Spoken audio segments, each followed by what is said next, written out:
Good morning students, class 10th.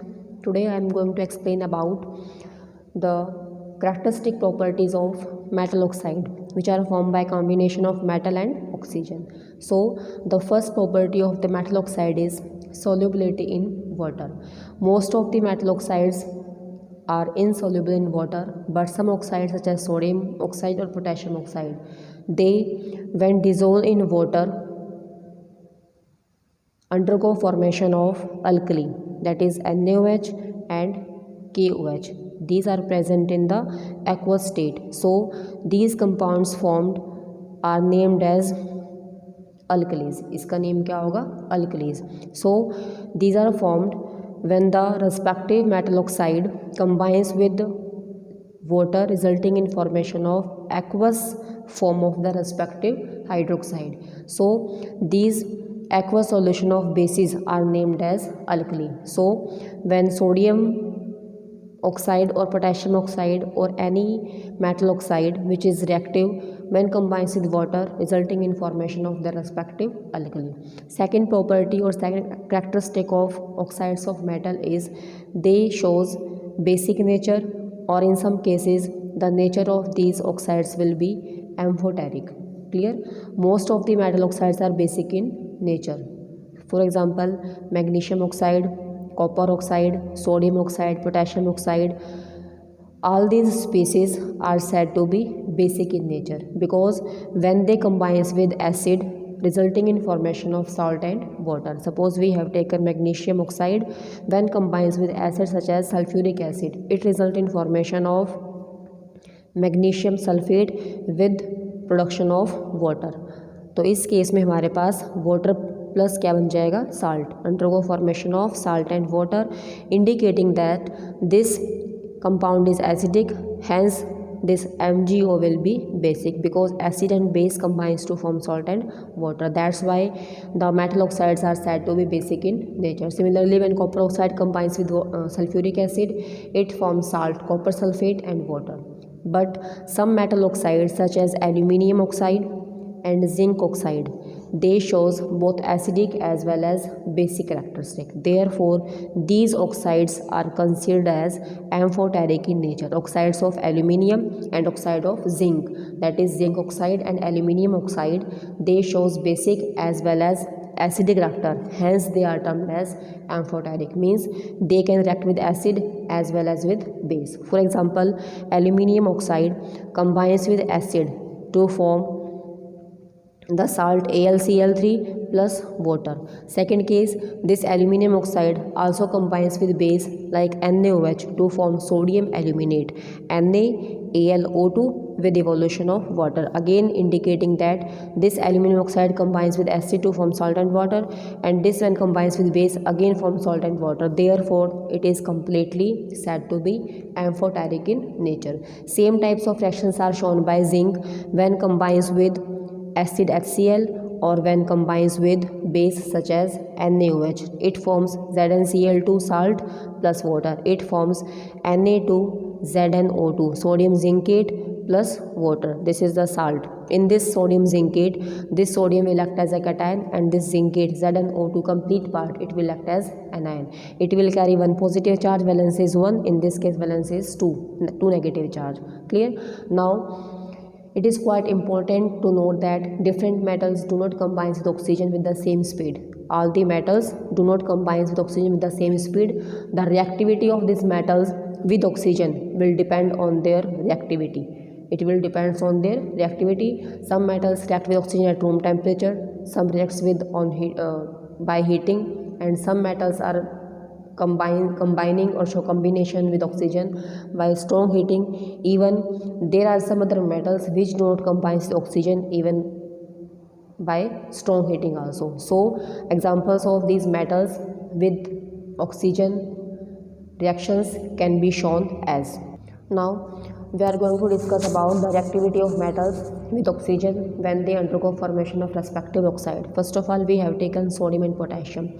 When combines with oxygen at ordinary temperature or at room temperature, they reacts to form sodium oxide, that is Na2O, and potassium oxide, that is K2O. On balancing, we obtain 2 moles of Na2O and 2 moles of K2O. So the reaction of sodium potassium with oxygen takes place even at room temperature to form the oxide. Therefore, this means that reaction of sodium and potassium with oxygen is highly vigorous reaction. This reaction is highly vigorous. Therefore, these metals catches fire when kept open in the air. These metals will catches fire when kept in open air. Therefore, to prevent such type of vigorous reaction, metals like sodium and potassium, they are kept in kerosene oil. They are kept in, or they are always kept under the kerosene oil. Clear? Because these metals are highly reactive. When combined with oxygen, they form respective oxides. The reaction is highly vigorous, produces large amount of heat, exothermic, and when kept open in air, they will catches fire. To prevent such reaction, these metals will always kept under kerosene oil. Next, magnesium, aluminium, zinc, and lead. More reactive is magnesium. After magnesium, aluminium. So magnesium, aluminium, zinc, and lead. They also combines with oxygen. These metals also combines with oxygen, resulting in formation of the respective oxide. The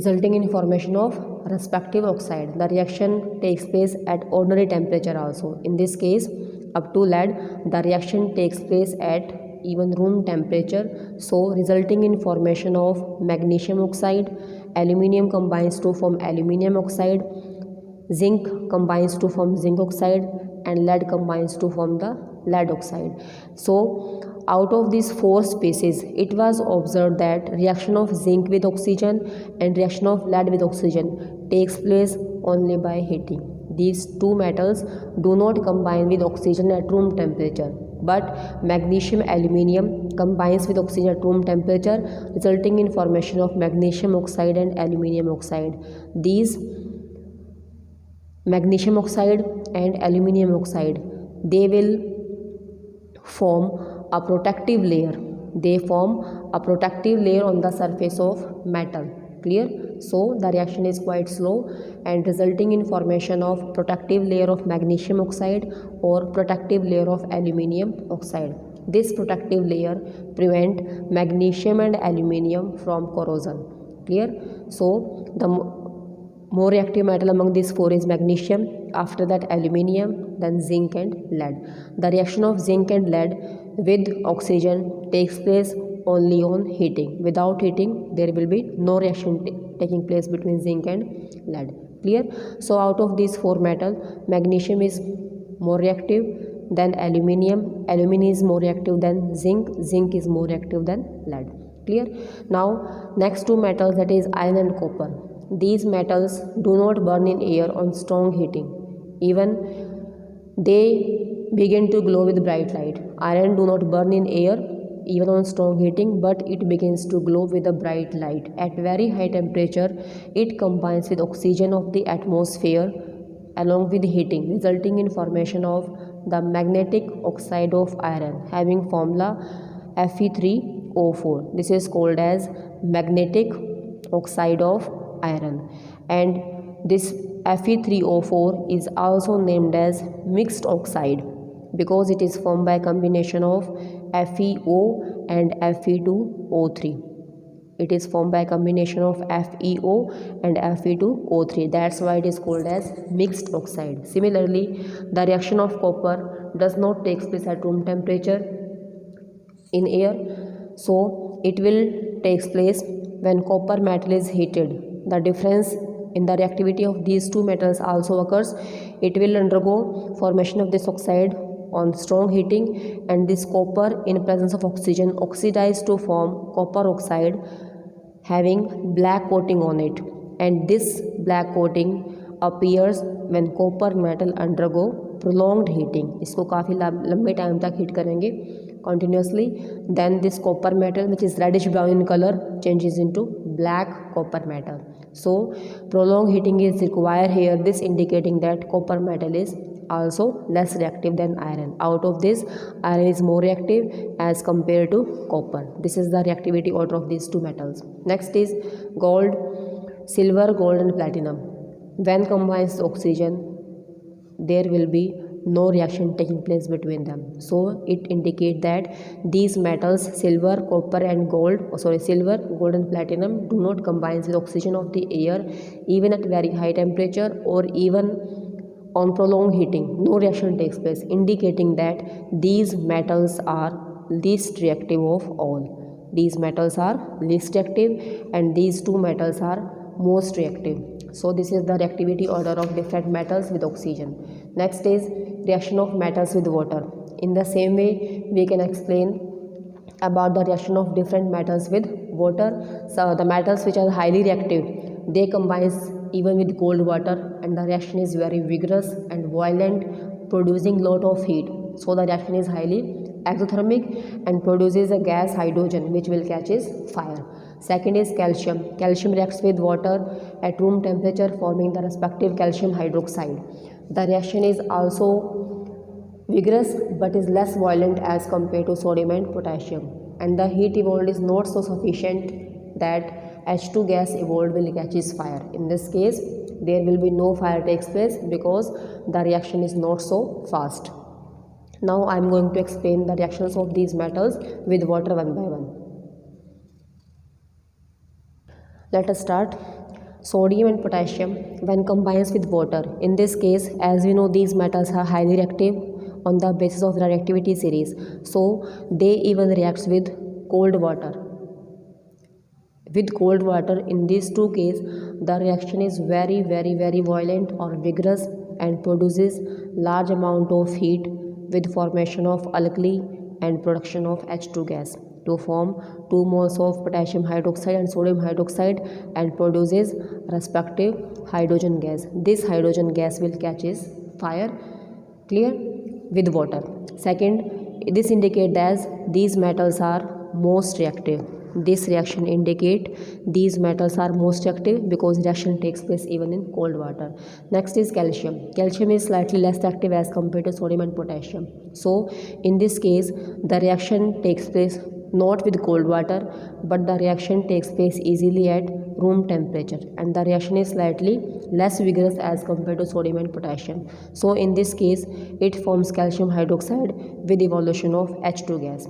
Now the main point here is that the heat evolved is not so high because in the first case the reaction is highly exothermic producing large amount of heat. In this case the heat evolved is not so high, therefore this H2 gas evolved doesn't catches fire because it doesn't have sufficient amount of heat, clear. So when this H2 gas start producing, the bubbles of this hydrogen gas produces will stick to the surface of calcium hydroxide like this. Suppose we are doing the reaction in this container with calcium metal and water.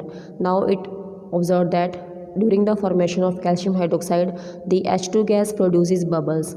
These bubbles now stick to the surface of this calcium hydroxide. As a result, this will start floating on the surface of water. Clear? It will stick to the surface of calcium metal and pushes it. Now the gas doesn't evolve completely outside, therefore the calcium metal start floating on the surface of water because it is less reactive as compared to sodium and potassium. Next is magnesium. It is less reactive as compared to calcium, therefore in this case the reaction does not take place at cold water or even at room temperature. So in this case we have to warm the reaction mixture.